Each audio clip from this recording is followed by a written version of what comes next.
Right now, it's Ingmar Bergman, but it changes.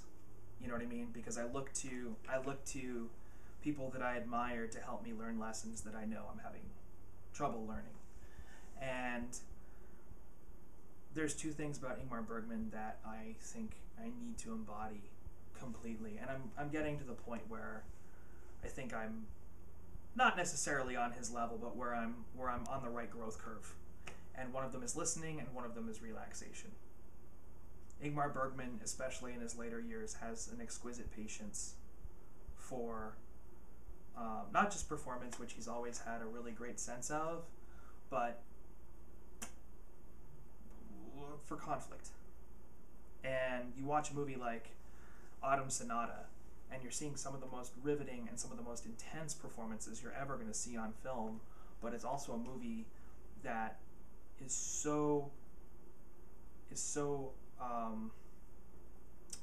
casual about how it gets there, which it isn't at all. It's all very structured. I mean, that's the kind of work that comes only from constant rehearsal process. But he's worked it into the body of his actors so much, and he's worked it into his own understanding so much, that when you watch it, it just feels like it happened.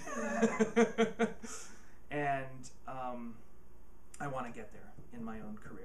That's one of the skills I'm working on mastering right now, and Ingmar Bergman is definitely my model for how to do that. Plus, he works with the people he wants to work with. He produces his own content. In a lot of ways, he got to live the life that I want to live. I normally don't pick favorites. I'm not very good at it. I draw a lot of inspiration from a lot of different sources. Currently, right now, I'm on a big Kubrick kick. I saw the exhibit at LACMA that was in play earlier this year, much earlier this year. I was just so inspired by how that man built his career the way he wanted to, made the movies he was passionate about, and did so meticulously with a great sense of structure and artistry. It's amazing. I was stunned. I didn't know that much about him. So right now I'm really getting into the movies, seeing how he has inspired so many other people and myself.